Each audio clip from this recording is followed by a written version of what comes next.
Hi hello welcome to my channel. Tamil பேசும் அனைத்து நல்லுள்ளங்களுக்கும் வணக்கம். நாம இன்னைக்கு செஞ்சியில பல்லவர்களின் வரலாற்று பொக்கிஷங்களை தேடி ஒரு மிகப்பெரிய வரலாற்று பயணம் மேற்கொள்ள போகிறோம். இந்த மிக சிறப்பான வரலாற்று பயணத்தை ஆர்கனைஸ் செஞ்சவங்க செஞ்சி பசங்க அப்படிங்கிற குழு தமிழக கோயில் கட்டிடக்கலை வரலாற்றில் திருப்புமுனையை ஏற்படுத்திய பல்லவர்களின் கலை பொக்கிஷங்களான மேலச்சேரி மத்தலேஸ்வரர் குடைவரை கோயில், சிங்கவரம் ரங்கநாதர் குடைவரை கோயில், தொண்டூர் சயன பெருமாள், தொண்டூர் தமிழ் கல்வெட்டு, வட தமிழ்நாட்டில் கிடைத்த கல்வெட்டுகளே இதுதான் பழமையான தமிழ் கல்வெட்டு, மண்டகப்பட்டு குடைவரை கோயில், தலவானூர் குடைவரை கோயில், பனமலை தாளகரீஸ்வரர் கோயில், இத்தனை இடங்களையும் அந்த போய் நம்ம பார்க்கறது மட்டும் இல்லாம அந்த வரலாற்று ஆய்வாளர்கள் அதனுடைய தொன்மையையும் வரலாற்றையும் மிக சிறப்பா எடுத்துரைச்சது மட்டும் இல்லாம நம்மளுடைய சந்தேகங்களுக்கும் அவங்க விளக்கம் கொடுத்தாங்க. இந்த பயணத்தை ஆர்கனைஸ் செஞ்ச குழுவில் ஒரு சில இளைஞர்கள் யூடியூப் சேனல்ஸ் வச்சிருக்காங்க.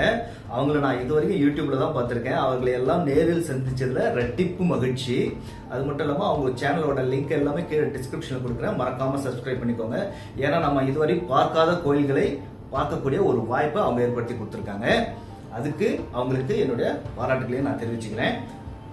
செஞ்சியின் பெயரை உலகெங்கும் கொண்டு சென்ற செஞ்சி கோட்டையிலிருந்து இந்த பயணத்தை துவங்குறது ரெட்டிப்பு மகிழ்ச்சி.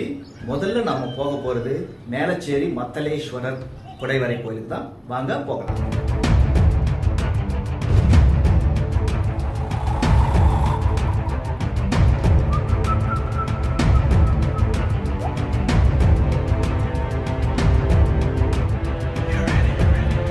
நம்மளோட முதல் டெஸ்டினேஷன் மேலச்சேரி வந்தாச்சு.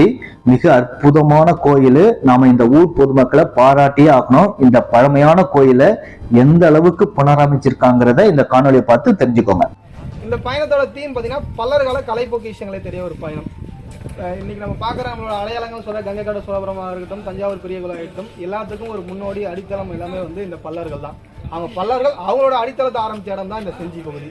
அதுதான் நீங்க நம்ம பார்க்க போறோம். மொத்தம் ஒரு 6 கோயில்கள் பார்க்க போறோம், தனித்துவமான கோயில்கள். அது 4 வந்து குடவரை கோயில்கள். இப்ப நீங்க பாக்குறீங்களா போஸ்டர்ல வந்து 1400 1300 போட்டுட்டு ஏதோ புதுசா கண்ட கோயிலுக்கு கூட்டு வந்துட்டீங்கன்னு நினைப்பீங்க. ஆனா இந்த கோயில் பார்த்தீங்கன்னா ஒரு 4 வருஷத்துக்கு முன்னாடி ரொம்ப சிதலம் அடைஞ்சிருச்சு. இந்த மண்டபம் இடிஞ்சு விழுற மாதிரி இருந்துச்சு. உள்ளார போனாலே வந்து ஆபத்தான நிலையில தான் இருந்துச்சு. இப்போ வந்து இந்த ஊர் மக்கள்லாம் ஒன்றிணைஞ்சு இந்த கோயிலை வந்து ரெனோவேஷன் பழமை மாறாம அப்படியே வந்து நமக்கு மீட்டெடுத்து கொடுத்துருக்காங்க. இந்த கோயிலே பார்த்தீங்கன்னா ஒரு பெரிய பொக்கிஷம். ஒரு 3 பேரரசியல் உள்ளார குடவரை பல்லர் காலத்தும், அதுக்கடுத்து இருக்க இந்த சிற்பங்கள்லாம் சோழர் காலம், இந்த மண்டபம் வந்து விஜயநகர நாயகர் காலம் அப்படின்னு சொல்லிட்டு ஒரு 3 பேரரசுகள் இணைஞ்சு நமக்கு கொடுத்துருக்காங்க. எல்லோருக்கும் மீண்டும் வணக்கம். நாம் இப்போ நின்று கொண்டிருக்கிற இந்த ஆலயம் கிட்டத்தட்ட 1400 ஆண்டுகள் பழமையானது. உங்களுக்கு எல்லாருக்கும் தெரியும், பல்லவர்கள் தான் தமிழகத்தில் கோயில் கலையை உருவாக்கியவர்கள். பல்லவர்களுக்கு முன்பு தமிழகத்திலே கட்டப்பட்ட அனைத்து கோயில்களும் செங்கல், மரம், சுதை இந்த 3ஐ பயன்படுத்தி தான் கட்டப்பட்டது. முதல் முறையாக மகேந்திர பல்லவன் தான் மண்டகப்பட்டு என்கிற ஊரில் செங்கல், சுதை, மரம் இல்லாமல் நூதனமான முறையில் இந்த கோயிலை நான் கட்டினேன் என்று ஒரு பல்லவர் கிரந்தத்தில் கல்வெட்டு வச்சு அந்த கோயிலை உருவாக்கியிருக்கிறார். இந்த குடைவரையில சிறப்பு என்னன்னு பாத்தீங்கன்னா, பாறையை குடைஞ்சி கருவறையை உருவாக்குனது மட்டும் இல்லாம அந்த தாய் பாறையிலேயே 6 அடி உயரம் 8 அடி அகலம் கொண்ட சிவலிங்கத்தை வடிச்சிருக்காங்க. அது மட்டும் இல்லாம அந்த சிவலிங்கத்துக்கு மேல தாமரை மலரை அவங்க செதுக்கியிருக்காங்க. கண்டிப்பா அனைவரும் பார்க்க வேண்டிய சிவாலயம். வாய்ப்பு கிடைக்கும் போது தவறாம வந்து பாருங்க.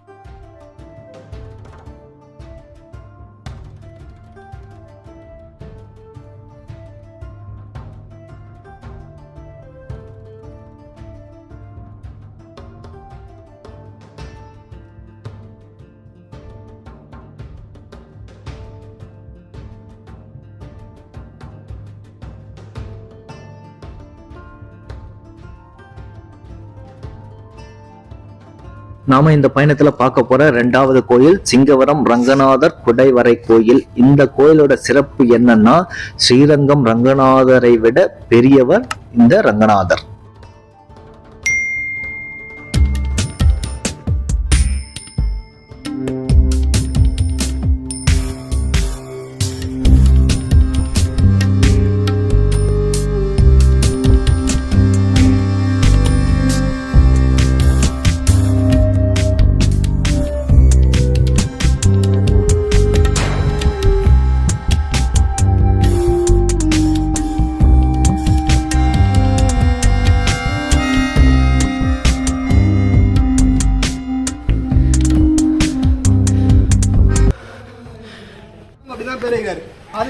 மறி சிங்கவரம் அப்படின்னு இருக்கு. ரெண்டும் ஒரே ஊர் தான். மேல அந்த ஊர் மேல சரி, கீழே கீழே சரி. அது மேற்கு திசையில இருக்கு, இது கிழக்கு திசையில இருக்கு. அவ்வளவுதான் வச்சுங்களா. இப்போ இந்த கோயில் வந்து ரங்கநாதர் கோயில். இந்த ரங்கநாதருக்கு என்ன சிறப்பு அப்படின்னு கேட்டீங்கன்னா, ஸ்ரீரங்கம் ரங்கநாதர் பாக்குறீங்களா, அவரை விட ஒரு மிகப்பெரிய திருமணி கொண்டவர் வச்சுங்களா. தமிழகத்தில் ஒரு 4 இடங்கள் முக்கியமான குறிப்பிடுவாங்க. திருமயத்தில் ஒன்று இருக்கு, ஆதித்திருவரங்கம் திருக்கோயில் பக்கத்தில் ஒன்று இருக்கு, ஸ்ரீரங்கம் அடுத்து இங்க. முக்கியமா ஸ்ரீரங்கம் ரங்கநாதரோட உற்சவர் சிலை வந்து மாலிகாபூர் படையெடுக்கும் போது இங்க வச்சு பாதுகாத்திருக்காங்க. ஃபர்ஸ்ட் திருப்பதிக்கு போயிருக்கு, திருப்பதிக்கு போனதுக்கு அப்புறம் இங்க வந்து செஞ்சி நாயக்கமலராக வந்து பாதுகாத்திருக்காங்க. அது கொஞ்சம் சிறப்பான விஷயம். இது ஒரு குடவரை கோயில். அங்க பாத்தீங்கல்ல, அதுவும் ஒரு குடவரை கோயில். இது வந்து விஷ்ணுக்காக குடையப்பட்ட ஒரு குடவரை கோயில், ஒரு பிரம்மாண்டமான குடவரை கோயில் அப்படின்றது பாறையோட சரியில குடைவாங்க. ஆனா மலை மேல ஒரு பாறையோட சரியில குடைஞ்சிருக்காங்க. அதுதான் இங்க ஸ்பெஷல். எல்லா குடவரை கோயிலும் தமிழ்நாடு 86 குடவரை கிட்ட இருக்கு. அதுல இது கொஞ்சம் மலை மேல இருக்கிறது கொஞ்சம் விசேஷம். அது முக்கியமா வந்து இந்த பகுதியில மகேந்திரவர்மனால் குடையப்பட்ட ஒரு விஷ்ணுக்கான கோயில். இந்த பகுதி அந்த காலத்துல வந்து சமண சமயம் ரொம்ப செழிப்பா இருந்தது ஒரு சமயம். சமண சமயத்துல தான் மகேந்திரவர்மன் இருந்தாரு. அவர் கொஞ்சம் மெல்ல வந்து சைவ சமயத்துக்கு மாறும்போது அந்த ஆதிக்கம் எங்க அதிகமா இருக்கோ அந்த இடத்துல சைவ சமயத்தை பரப்பணும் அப்படின்றதுக்காக தான் வந்து இங்க இவர் இந்த குடவரை கோயிலாம் ஏற்படுத்துறாரு. கிட்டத்தட்ட 4-5 குடவரை கோயிலை ஏற்படுத்தியிருக்காரு. சரிங்களா. உள்ளார போய் பார்ப்போம். பெரிய பிரம்மாண்டமான திருமணி. அது மட்டும் இல்லாமல் பக்கத்தில் ஒரு கொற்றவையோட அழகான சிற்பம் இருக்கு. அந்த கொற்றவை தான் தமிழ்நாட்டில் முதல் கொற்றவை அப்படின்னு சொல்றாங்க. கொற்றவை அப்படின்னா பல்லர்கள் சோழர்கள் இதோட போர் தெய்வம் அப்படின்னு சொல்லுவாங்க. ஐயாவை பற்றி சொல்லுவார். ஐயாவை பற்றி ஒரு புத்தகத்தை ஒரு பெரிய குறிப்பை எழுதி வச்சிருக்காரு வச்சுக்கலாம்.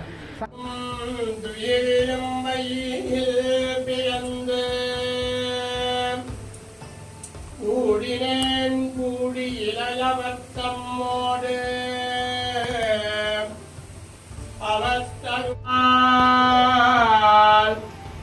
உணர்வினும் பெரும்பதம் தெரிந்து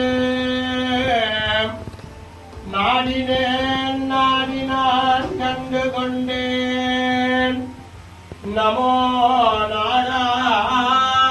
நாராயணவினும் நாமோ. பெருமாள் மூலவருக்கு ரங்கநாதன் திருநாமம்.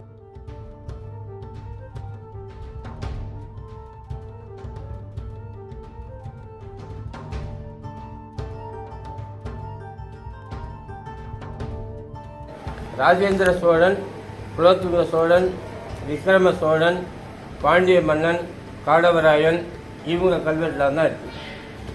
பல்லவர் கல்வெட்டு ஒன்று கூட கிடையாது. எனவே காலத்தை உறுதி செய்வதில் நமக்கு குழப்பம் இருக்கு. இந்த குடைவரையினுடைய மிக முக்கியமான ஒரு அடையாளம் வந்து இப்போ நாம் பார்த்த கொற்றவை. பார்க்கலாம், அடுத்து கடைசியாக பார்க்கலாம். அதான் எல்லாரும் பார்த்துட்டாங்க. கொற்றவை நம்ம முன்னாடி பார்க்குற தாயார் என்பது பிற்காலத்தில் வைத்தது. அதுக்கு பின்னால குடைவரை இருக்கு. அந்த குடைவரையில கொற்றவை சிற்பம் இருக்கு. அந்த கொற்றவை சிற்பம் தமிழகத்தின் மிக பழமையான கொற்றவை சிற்பங்கள்ல ஒன்று. எந்த அலங்காரமும் இல்லாமல் ஜோடனை இல்லாமல் 4 கரங்களோடு இருக்கிற கொற்றவை. பக்கத்திலேயே ஒருவன் தன்னுடைய கையை அறிந்து காணிக்கை கொடுப்பதாக பார்த்திருக்கிறோம். இந்த பக்கம் ஒரு பக்தன் இருக்கிறான். ஒரு கையில தாமரை மட்டும் வைத்துக் கொண்டிருக்கிறார். எனவே இந்த கொற்றவையை பார்க்கும்போது இந்த கொற்றவை பகுதி ஒரு காலத்தில் குடைவரையாக குடைப்பட்டு அதற்கு பிறகு இந்த ரங்கநாதர் குடைவரை குடைப்பட்டிருக்கலாம். எனவே 2 காலகட்டத்தை சேர்ந்ததாக இருக்கலாம்னு ஒரு கருத்து இருக்கு. அதாவது எதற்கும் ஆதாரம் இல்லை. சோழர் காலத்திலிருந்து தான் எந்த ஆதாரங்களும் கிடைக்கிறது. இந்த கருவறை நீங்க பார்த்தீங்கன்னா மூலவர் கருவறை பெரிய அர்த்த மண்டபம் என்பது வரைக்கும் தான் குடைவரையினுடைய வடிவம். மீதி எல்லாமே சோழர் கால வடிவம். வேற ஏதாவது சந்தேகம்? இந்த மண்டபமும் சோழர். ஆமா, இதெல்லாம் சோழர் காலம். உங்களுக்கு தெரியுது கல் ஜன்னல் சாளரம் இதெல்லாம் சோழர் பீரியட் தான். கல்வெட்டு தெரிஞ்சு வருது. இந்த யானை இதெல்லாம் பார்த்தீங்கன்னா உங்களுக்கு தெரியும். இதெல்லாம் சோழர் காலத்துது. எல்லாம் கல்வெட்டு இருக்கீங்க. இந்த தூண் உள்ள தூண் எல்லாம் சோழர் காலத்துது. கீழே ஒரு சிங்கம் இருக்கும். அந்த சிங்கம் எதுவுமே இல்லை. அதை வச்சு நம்ம சரி. அடுத்து நம்மளோட 3வது டெஸ்டினேஷனான தொண்டூர் சைன பெருமாளுக்கு வந்திருக்கோம். கிடந்த பெருமாள்னு சொல்றாங்க. சுத்தி வயல்வெளியில பச்சை பசேல்னு இருக்க நடுவுல சைன பெருமாளை பார்க்கறது அற்புதமா கண்கொள்ளா காட்சியா இருக்கு. வாங்க போய் பார்க்கலாம்.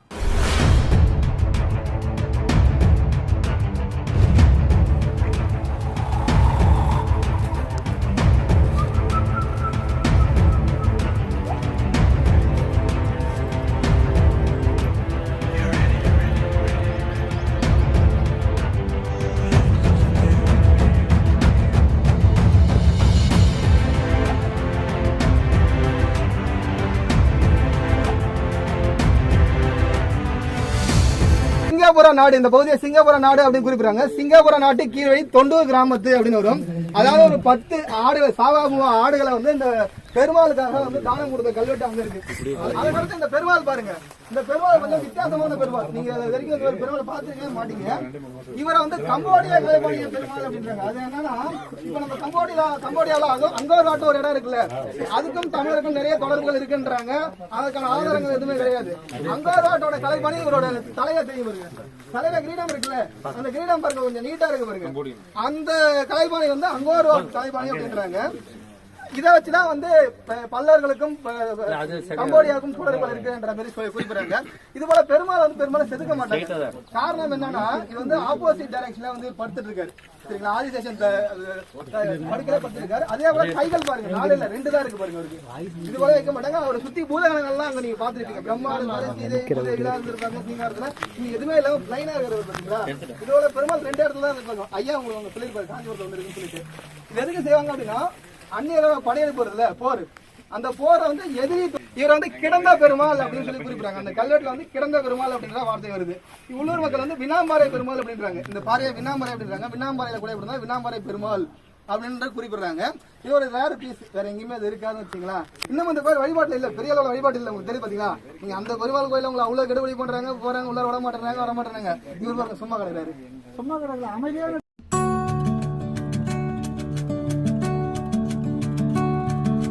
2000 வருஷத்துக்கு முந்தைய தமிழ் கல்வெட்டை காணும் ஆவலுடன் இந்த பயணம்.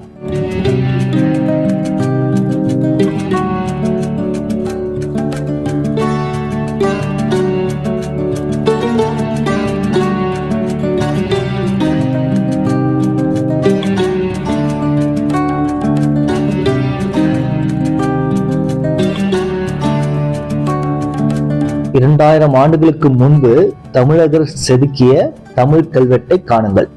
2000 வருஷம் ஆகுது இந்த கல்வெட்டு சதையில. ஏன் இதை நாங்க குறிப்பிடறோம் அப்படின்னு கேட்டீங்கன்னா, ஒரு மொழிக்கு எழுத்து வடிவம் அப்படின்றது தமிழுக்கு 2000 ஆண்டுகள் இருந்து இருக்கு. அதுவும் ப்ராப்பரான ஒரு மொழி வடிவம் இருக்குன்றது இதான் ஒரு பெரிய ஆதாரம். இப்ப நீங்க சமஸ்கிருதம் எடுத்துக்கிறீங்க அப்படின்னா, அதுக்கு எழுத்து வடிவம் தேவநாகரி அப்படின்ற எழுத்து வடிவத்தை எழுதலாம், இல்லாட்டி பிராகர இது பல்லவ கிரந்தம் அப்படின்ற எழுத்து வடிவத்தை எழுதலாம். அதாவது எழுத்து வடிவத்தை கடன் வாங்கி தான் எழுதணும். சொந்தமா சமஸ்கிருதத்துக்கு எழுத்து வடிவம் கிடையாது. ஆனா தமிழ் மொழிக்கு தமிழி அப்படின்னு சொல்லிட்டு 2000 ஆண்டுகளுக்கு முன்பே ஒரு எழுத்து வடிவம் இருந்திருக்கு. தயவு செஞ்சு இந்த கல்வெட்டோட உட்காந்து ஒரு போட்டோ எடுத்து போடுங்க. தமிழர்களுக்கு என்று சொந்தமான வரி வடிவம் இருந்தது என்பதற்கான அடையாளம் இந்த தமிழி கல்வெட்டுகள் தான். நமக்கு தெரிந்து கிட்டத்தட்ட 2700 ஆண்டு காலத்துக்கு முந்தைய தமிழ் எழுத்து வரைக்கும் நமக்கு கிடைக்குது. உங்களுக்கு பெரிய சான்றெல்லாம் சொல்லணும்னு அவசியம் இல்லை. கீழடியில் கிடைத்த பானை ஓடுகளில் தமிழ் எழுத்துக்கள் ஆதன், போந்தன், தாத்தன் என்கிற பெயர்லாம் இருக்கு. அதே மாதிரி எங்கள் புதுச்சேரியில் அரிக்கமேட்டில் கிடைத்த பானை ஓடுகளில் நிறைய தமிழ் எழுத்துக்கள் இருக்கு. தமிழி தான் தமிழின் பழமையான எழுத்து வரி வடிவம். இங்க சமணர்களோட 10 கல் படுக்கைகளை பார்க்கலாம். அது மட்டும் இல்லாம ஆதி தமிழர்களுடைய வெண் சாமரம் அப்படின்னு சொல்லக்கூடிய ஓவியம், அதையும் 3000 வருடத்துக்கு பழமையான ஓவியத்தையும் இதை பார்க்கலாம். அந்த வெள்ளை கலர்ல தெரிஞ்சு இல்லைங்களா, அதுதான் அந்த ஓவியம். அடுத்ததான் நாம பார்க்க போறது தலவானூர் குடைவரை கோயில். வாங்க போகலாம்.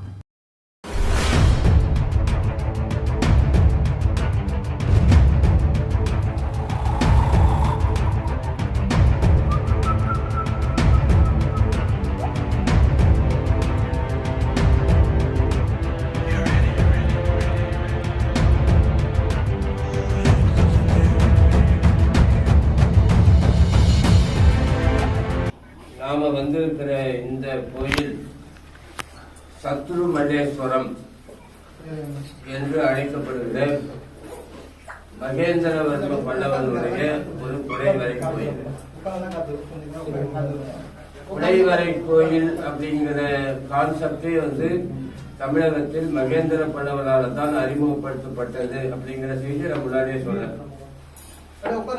அந்த கோயிலை நாம இதற்கு பிறகுதான் பார்க்க போறோம். மண்டபப்பட்டுன்னு பேரு, அதை நாம இனிமே தான் பார்க்க போறோம்.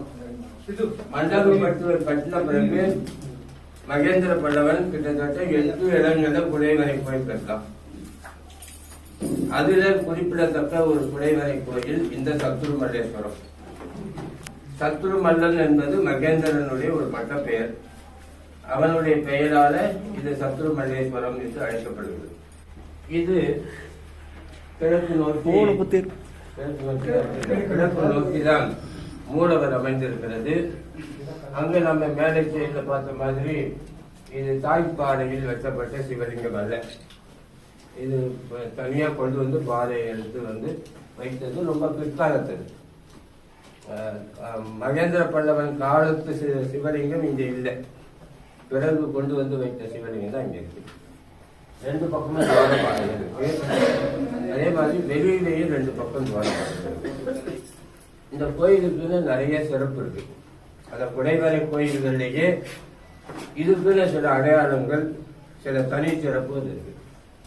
அந்த முதல் சிறப்பு என்னன்னு சொன்னா, நம்ம வெளியே போனா பார்க்கலாம், மகர தோரணம்னு சொல்லுவாங்க. மகர தோரணம் இருக்கிற முதல் குடைவரை இடம்.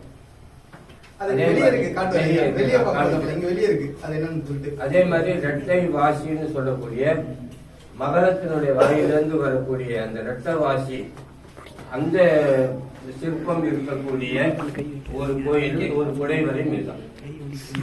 மூன்றாவது கபோதகம்னு சொல்லக்கூடிய கோயிலில் இடம்பெறக்கூடிய அங்கம் அது. அதுவும் வெளியே இருக்கு, நான் காமிக்கிறேன். அந்த கபோதகம் முதலில் இடம்பெற்றிருக்கிற குடைவரை கோயிலும் இதுதான். அதே மாதிரி அங்க பாத்தீங்கன்னு சொன்னா மூலவர், அர்த்த மண்டபம், முகமண்டபம், இப்படி 3ஆ பிரித்து அது ஒவ்வொன்றுக்கும் ஸ்டெப்பு பாத்தீங்கன்னா அதை விட இது கொஞ்சம் உயரம் குறைவா இருக்கும், அதை விட இது கொஞ்சம் உயரம் குறைவா இருக்கும். அதுக்கும் கீழே ஒரு படிக்கட்டு. இந்த மாதிரி அமைப்புல பின்னால கட்டளைகள் கட்டுவதற்கு என்னென்னலாம் கட்டிட தொழில்நுட்பம் வேண்டுமோ அத்தனை தொழில்நுட்பத்தையும் குடைவரையிலேயே கையாண்டு பார்த்த ஒரு கோயில் இந்த கோயில். வெளியே போனீங்கன்னு சொன்னா பாதபந்த தாங்கு தளம்னு சொல்லுவாங்க. ஒரு கோயில் கட்டினா எப்படி அந்த கீழ்ப்பகுதி இருக்கணுமோ அந்த கீழ்ப்பகுதியையும் இதுல வெட்டியிருக்காங்க. அப்போ கோயில் வளர்ச்சியில குடைவரை, அதுக்கு அடுத்து கற்றடி. உங்களுக்கு குடைவரைக்கும் கற்றடிக்கும் வேறுபாடு தெரியுதா? குடைவரை என்பது பாறையை குடைந்து செய்வது. கற்றடி என்பது கல்லை வெட்டி எடுத்து ஒரு கல் மேல இன்னொரு கல் வச்சு கட்டுறது. இப்படி குடைவரையிலிருந்து கற்றடி பரிணாமம் அடைவது என்பது பல்லவர் காலத்துல தான் நடந்தது. அந்த பரிமாணத்தை தோற்றுவித்தவன் ராஜசிம்மன். ரொம்ப முக்கியமான ஒரு மன்னன் அவர். அவன் கட்டின பனைமலை கோயிலை நம்ம பார்க்க போறோம். அந்த பனைமலை கோயில் முதல் கற்றடி உருவாவதற்கு இந்த மாதிரியான குடைவரைகள் எல்லாம் இதற்கான அடித்தளம் அமைத்து கொடுத்தது. அது என்னென்ன டெவலப் ஆகணும் பின்னாலங்கிறத இந்த குடைவரைகள் தன் காலத்திலேயே புதுசா செய்து பார்த்து அதையெல்லாம் முழுமைப்படுத்துவதற்கு அது உதவியா இருக்குது. இந்த தூளை பார்த்தீங்கன்னா உங்களுக்கு தெரியும், மேலே இங்கே கீழே பார்த்தீங்கன்னா சதுரம், அப்புறம் இது வந்து என் கோணமா இருக்கக்கூடிய கட்டுன்னு சொல்லுவாங்க. இதெல்லாம் உங்களுக்கு தெரியும். இது வந்து பதுமம், அப்புறம் மேலே உத்தரம் இருக்கிற அந்த பகுதி, இதெல்லாம் பின்னால கோயில் கட்டும்போது உருவாகிற அதெல்லாம் இதிலேயே அமைந்திருக்கிறது. இப்ப நாம அடுத்த டெஸ்டினேஷன் மண்டகப்பட்டு குடைவரை கோயிலுக்கு தான் போக போறோம். வாங்க போகலாம்.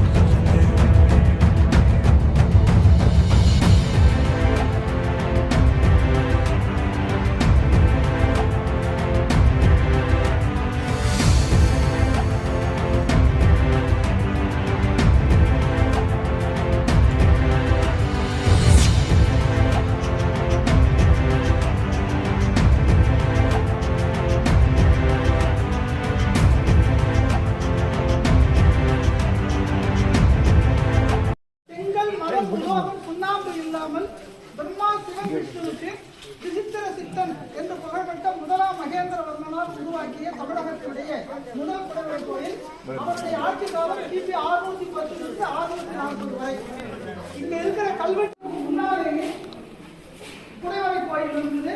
சாளுக்கிய அரசன் அவருடைய தலைநகரம் பதாமியில் கர்நாடகாவில் முதலாம் புலிகேசனுடைய மகன் கீர்த்திவர்மன் 567 598 காலகட்டத்தில் அவங்க இது மாதிரி கல்லை குடைஞ்சு கோயில் கட்டியிருக்காங்க. ஆந்திராவில் விஷ்ணு குண்டர் மரபினர் 450 கிபி 620 வருடம் ஆட்சியில் இருந்தாங்க. அவங்க உண்டவல்லி மகள் ராசபுரத்தில் புகைக்குடைவு கோயிலை கட்டியிருந்தாங்க. தமிழகத்தில் பல்லவ மன்னனால் உருவாக்கப்பட்ட முதல் குடைவரை கோயிலாக இதை பார்க்கிறோம். இங்க வந்தது நாம 3 தெய்வங்களையும் ஒரு சேர வழங்குகிற வாய்ப்பினை பெற்றிருக்கிறோம். ஆய்வாளர்கள் என்ன சொல்றாங்கன்னா, இங்க பிரம்மா விஷ்ணு சிவன் 3 தெய்வங்களும் இருந்தது. இந்த 3 தெய்வங்களும் இப்ப இல்லை. அது அந்த குழிகள் மட்டும் இருக்கு. பாத்தீங்கன்னா ஒருவேளை இங்க வைத்த சிற்பங்கள் மரத்தால் செய்து கூட வைத்திருக்கலாம். காலத்தில் பின்னால அந்த மரங்கள் சிறைவிட்டு இருக்கலாம் அப்படின்னு சொல்றாங்க. தனி வச்சிருக்காரு. இவர் துவாரபாலன்றது வாயில் காவலர், கோயிலுக்குள்ள வாயில் காவலர். அவர் என்ன நேரம் நின்றுட்டே இருக்கணும். நின்றுட்டே இருந்தா ஒரு கால் வலிக்கு இல்ல தாங்கிறதுக்காக பாருங்க ஒரு தடி தெரியுதுங்களா. இதுல கூட ஒரு விஷயத்த உங்களுக்கு சொல்ல வரோம். நீங்க கொஞ்சம் டீப்பா பாத்தீங்கன்னா தெரியும். ஒரு காலத்துக்கு நிக்கிறாரு பாருங்க, அவர் கால் வலிக்குது. இது மாதிரி அர்த்தங்கள் நிறைய இருக்கு. அதான் கொஞ்சம் நம்ம கொஞ்சம் கவனிச்சா தெரியும் வச்சுங்களா. இதுதான் தமிழ்நாட்டோட முதல் குடைவரை கோயில். அவர்கள் இதுக்கு தேவையான பாறையை எப்படி தேர்ந்தெடுத்திருப்பாங்க, தேர்ந்தெடுத்து அவர்கள் எந்த விதமான ஜியாமெட்ரிக்கல் இன்ஸ்ட்ருமெண்ட்ஸை யூஸ் பண்ணியிருப்பாங்க, எப்படி மார்க் பண்ணியிருப்பாங்க, எப்படி இவ்வளவு நேர்த்தியா கட்டியிருக்காங்க அப்படின்னு நம்ம யோசிக்கும் போது வேப்பனோட எல்லைக்கே போன மாதிரி தான் இருக்கு. தமிழ்நாட்டில் எண்ணற்ற புகழ்பெற்ற உலக புகழ்பெற்ற கோயில்கள்லாம் இருக்கு. அதற்கெல்லாம் அடித்தளம் இது போன்ற குடைவரை கோயில்கள் தான். அதனால இதை மேக்சிமம் எல்லாருக்குமே ஷேர் பண்ணுங்க. அப்பதான் எல்லாரும் தெரிஞ்சுப்பாங்க. ஒரு கோயில் போறதுக்கு முன்னாடி அந்த கோயில் எப்படி எல்லாம் கட்டியிருப்பாங்க, எவ்வளவு சிரமப்பட்டு பல நிலைகளை தாண்டி வந்திருப்பாங்கன்னு அவங்களும் தெரிஞ்சுக்கிட்டாங்கன்னா நல்லா இருக்கும். அடுத்து நாம பார்க்க போறது ராஜசிம்மன் உருவாக்கிய பனமலை தாளகரீஸ்வரர் கோயிலுக்கு தான் போக போறோம். அடிவாரத்துல விநாயகரோட புடைப்பு சிற்பம் இருக்கும். விநாயகரை வணங்கிட்டு நாம மேலே ஏறலாம். மலை மேல கட்டப்பட்ட முதல் கற்றளி கோயில் இதுதான். 1300 வருட வரலாற்றை தனக்குள் சுமந்து கொண்டு ரொம்ப பிரபலமாகாத கோயில்னா அது இதுதான். ஆனா இந்த கோயிலுக்குள்ள ஏகப்பட்ட சிறப்புகள் இருக்கு. வாங்க ஒவ்வொன்றா பார்க்கலாம். ராஜசிம்மனால் இந்த கோயில் கட்டப்பட்டது. ராஜசிம்மன் சிற்பக்கலை, ஓவியக்கலை எல்லாத்துலயுமே சிறந்து விளங்கினா. துவாரபாலர்கள் மிக நேர்த்தியாக இருக்கும். அதுக்கப்புறம் பாத்தீங்கன்னா புடைப்பு சிற்பமாக நான்முகனுடைய பிரம்மனுடைய புடைப்பு சிற்பம் விஷ்ணு. அதுக்கப்புறம் கருவறைக்கு பின்னாடி பாத்தீங்கன்னா சோமாஸ்கந்தர் அதனுடைய புடைப்பு சிற்பம்லாம் மிக அற்புதமா இருக்கும். அதுக்கப்புறம் இன்னொரு ஸ்பெஷல் என்னன்னா தாராலிங்கம். இங்க உள்ள கருவறையில் இருக்கிறது 16 பொட்டை கொண்ட தாராலிங்கம் ராஜசிம்மனோட ஸ்பெஷல். இந்த கோயில் முழுக்க பாத்தீங்கன்னா தாராலிங்கங்கள் நிறைந்திருக்கும்.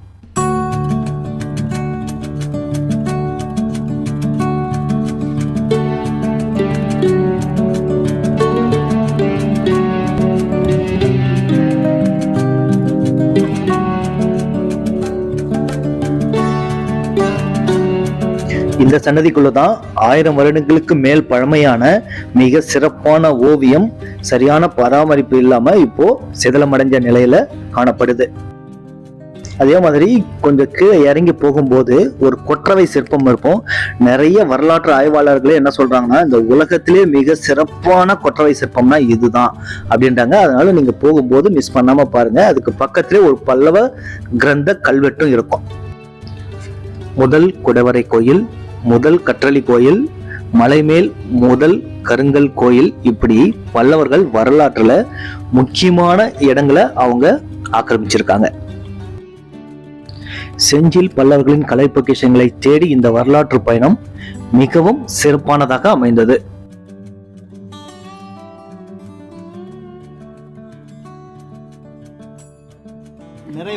நிறைவான காதுகளுக்கு நிறைவா அவங்க 2 பேரும் பேசினாங்க. கண்களுக்கு நிறைவா எல்லாம் பார்த்தோம். அதுக்கப்புறம் வயிறு நிறைவா எல்லாத்தையும் பண்ணாங்க. காலையில வரும்போதே புன்முறுவலோட 2 கரம் கூப்பி நம்மளை வரவேற்று, 2 கரம் கூப்பி நம்மளை வரவேற்று இருக்கையில் அமர வச்சு சுற்றி காமிச்சு கம்ஃபர்டபுளா கொண்டு வந்தாங்க. அதுக்கு நம்மளும் சலைச்சோம்ல என்ன நம்மளும் இருகாரம் கூப்பி உங்களுக்கு நன்றி தெரிவிச்சுக்கிறோம். இப்போ மட்டும் எங்க ஊரா இருந்து வச்சுக்கோங்களேன், எங்க வீட்டுல இருந்து எடுமா பீரோலுக்கு ஒரு தட்டுன்னு சொல்லி கொடுத்துருவேன். ஆனா இங்க இருக்க முடியல. இருந்தாலும் நம்ம எல்லார் கையில இருக்கக்கூடிய தட்டு கைத்தட்டு அவங்களுக்கு. இந்த பயணத்தை மேலும் பயனுள்ளதாக்க எல்லோருக்கும் விதை பந்து கொடுத்தாங்க. அவங்களுடைய முயற்சிக்கு பாராட்டுக்கள். அந்த குழு செய்த அரேஞ்ச்மெண்ட்ஸ் எல்லாமே மிக அற்புதமா இருந்தது. மீண்டும் அவர்களுக்கு ஒரு பாராட்டு. என்னோட சைட்ல இருந்து 100க்கு 100 மார்க் கொடுப்பேன். அந்த அளவுக்கு அரேஞ்ச்மெண்ட்ஸ் இருந்தது. அவங்களுடைய சேனலை கீழே டிஸ்கிரிப்ஷன்ல கொடுக்குறேன், சப்ஸ்கிரைப் பண்ணிக்கோங்க. இது போல் வரலாற்று பயணத்தை அவங்க மேற்கொள்ளும் போது முன்கூட்டியே அறிவிப்பாங்க. பார்க்க விருப்பப்படுறவங்க அவங்கள காண்டாக்ட் பண்ணுங்க. நம் முன்னோர்கள் கடந்து வந்த வரலாற்று பாதையை பார்த்து பெருமை கொள்வோம்.